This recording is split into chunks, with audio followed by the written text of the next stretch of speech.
Good morning, students.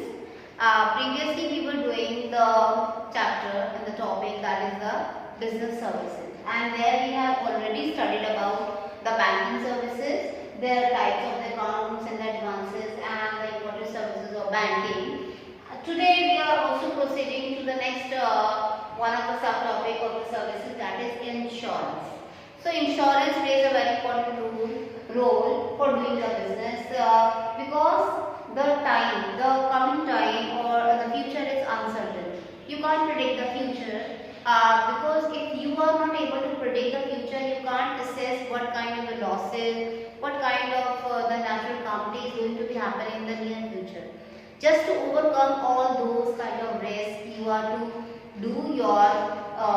cover your risk, the future time or the future risk by taking an insurance. But insurance is kind of the, you can say it is in a kind of the shield. You can't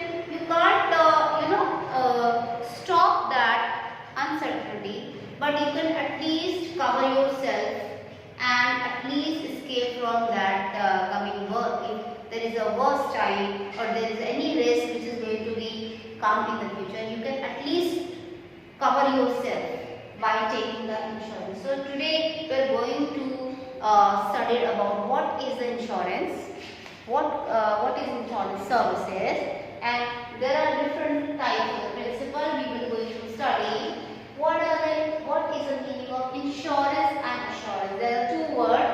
One is the insurance, and also you might have listened that is the assurance. What is the difference? We are going to study what is the life insurance. There are different kinds of insurance. We also going to study. So first is, what is the insurance services? Insurance is the contract between the insurer and the insured in which the insurer agree to make good the loss of insured on happening of the event in consideration of the regular payment called the premium. This agreement or the contract in writing is known as the insurance policy. So there are the two parties, one is the insurer and the other one is the insured. There is also the policy. So here there is the insurer, there is the insured, there is a policy. Also there is a premium. There are four basic points, and also the fifth one is the happening of the event.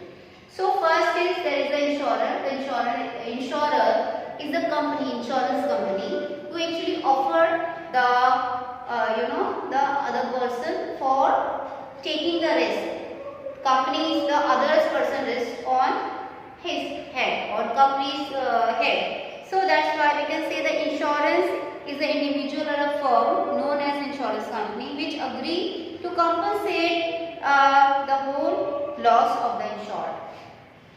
Okay, we can say that insurer is the insurance company.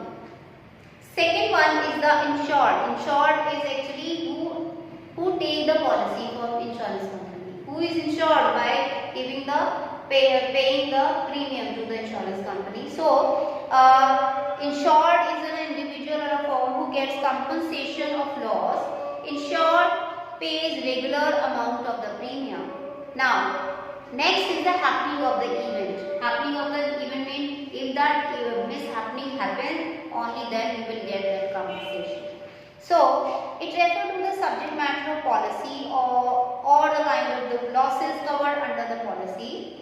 For example, if the fire insurance, the loss is compensated only if it is due to the fire. So it means that happening of the event until or unless that event will not happen, which is there in the policy, which is covering in the policy, you will not get compensated. If the event happens, only then you will get compensated by the insurance company. Fourth one is the premium. It refers to an amount paid quarterly. It is quarterly, half yearly or annually by the insured to the insurer for getting the compensation at the time of the loss. So these are the main point of the insurance. Now come to the principle of insurance. We have basically the 7 principle of insurance. First is the principle of the utmost good care. Okay. Second one is the principle of insurable interest. Third one is the insurance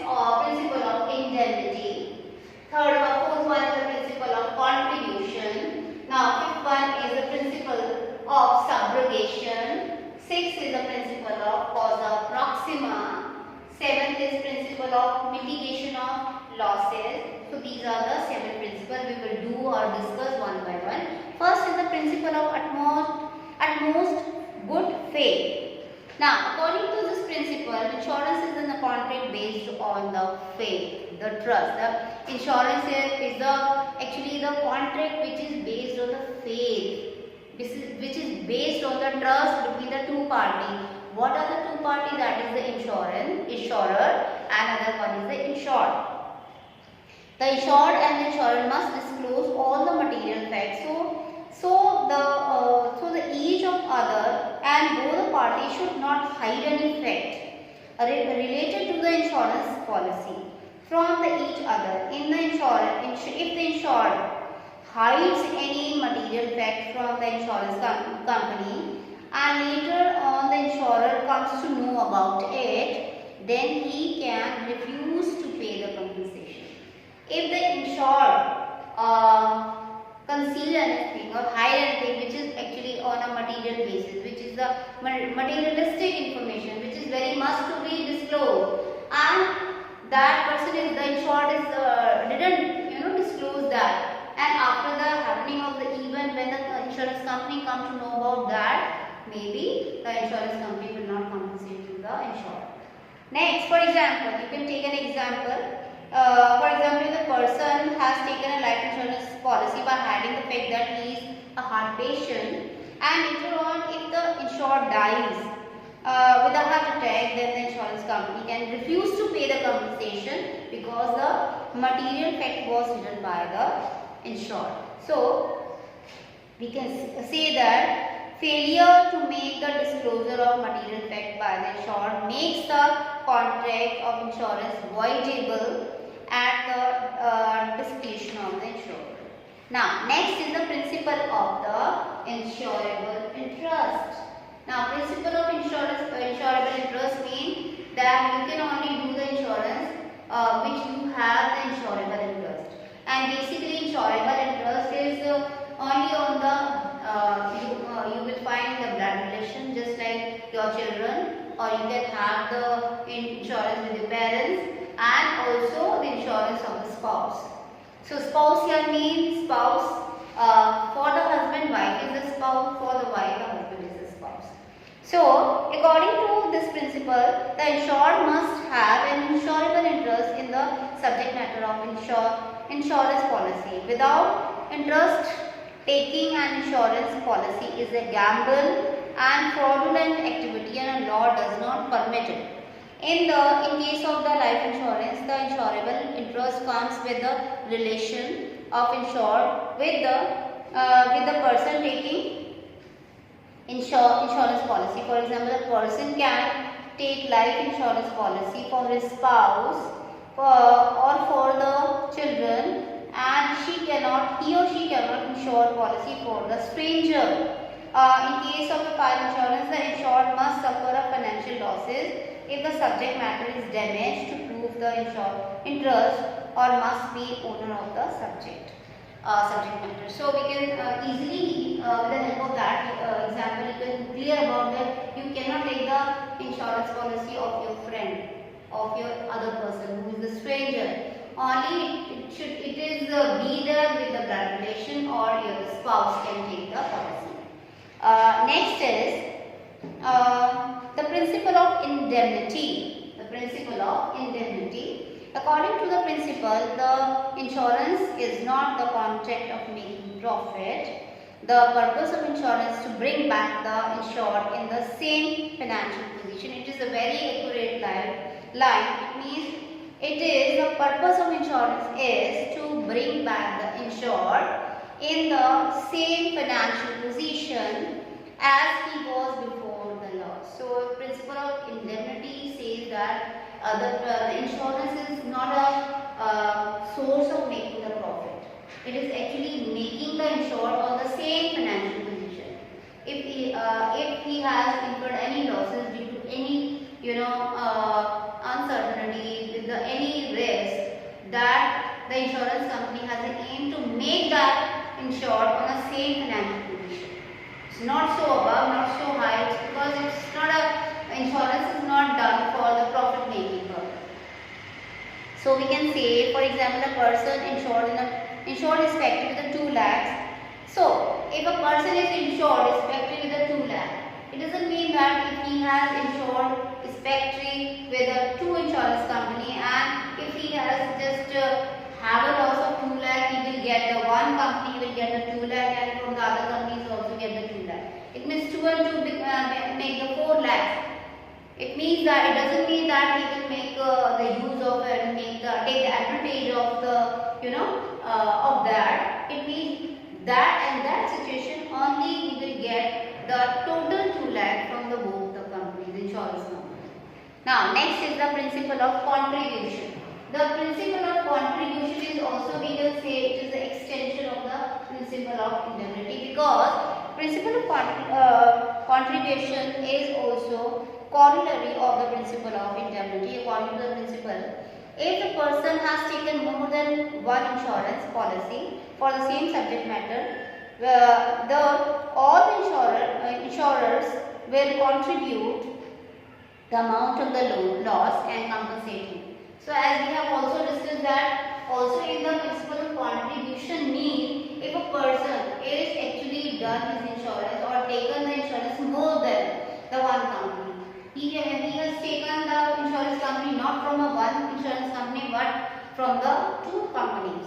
And if the loss happen, it doesn't mean he will get the insurance claim or compensation from the both companies. He will only get how much he has lost. As a loss, he will compensate. Both the company will sit together and give the total amount of compensation. They will not give the separate. Okay. So next is the principle of subrogation. Principle of subrogation, here the very important, very accurate line is that the step in the shoes of the other. It means where you are be standing with the incurring the loss, the insurance company come and be there on your situation, and you will be out from that worse situation. So the principle of subrogation says that according to this principle, after paying the compensation, the insurer step into the shoes of the insured. In other words, when the insured is compensated for the loss or damage for the property incurred by him, the right of the ownership of such property passes to the insurer. This is known as this is also a corollary of the principle of indemnity, because once the compensation is given to the given later on, if the insured realize some money by sale of the damaged property, that will bring profit to him, and insurance is not the content of making profit. So here the meaning of this example is that if you will get the compensation of your loss, later on you can't do that after the damaged property, you can't resell it out because that has to be passed over to the insurance company. That the insurance company has to decide whether what they do with that destroyed property, because they have already given you the compensation and you can't make the profit over and above after taking the compensation. That property actually be taken over by the insurance company. Next is the principle of causa proxima. Causa proxima means the cause must be there. If you have insured a particular asset or the thing, and if any loss happens, that loss at least be covered in the causes of the risk or losses which is there covered in the policy. It is out of the policy, out of all the events and happening. If it is beyond that, you will not get the compensation. It means that according to this principle, the cause or a reason for the loss must be related to the subject matter of the insurance contract. If the loss is due to some other causes, then the insurer can deny to pay the compensation. The insurance company can deny to pay the compensation. For example, if the person has taken the marine insurance policy for sending the wheat bags, and on the way if the rat spoiled the wheat, then no compensation will be given, because under marine insurance the cause of the loss should be the sea perils, not the the rat. On the other hand, if the rat makes a hole in the ship through which the water enters and spoils the wheat bags, then compensation will be given because the loss of wheat is due to the sea water. So on the whole we can say that the causa proxima principle says that there must be that cause which is there given in the policy, insurance policy. Next is the principle of mitigation of the losses, that is the seventh principle. That says according to this principle the insured must take care of his property or the subject matter of the insurance in the same way as he would take care without taking the insurance.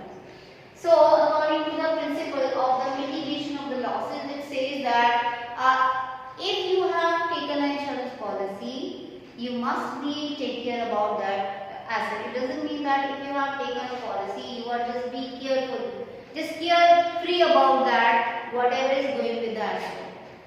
If it is found there in the verification that you have not taken care of your asset because you are overconfident that you have the insurance policy, maybe you will not get the compensation. So according to this principle, the insured must be take care of the property and the subject matter of insurance in the same way as he would take care without taking the insurance policy. The insured should not become careless of his property after taking the insurance policy. It is a duty of the insured to make the reasonable efforts and take all available precautions to save the insured property.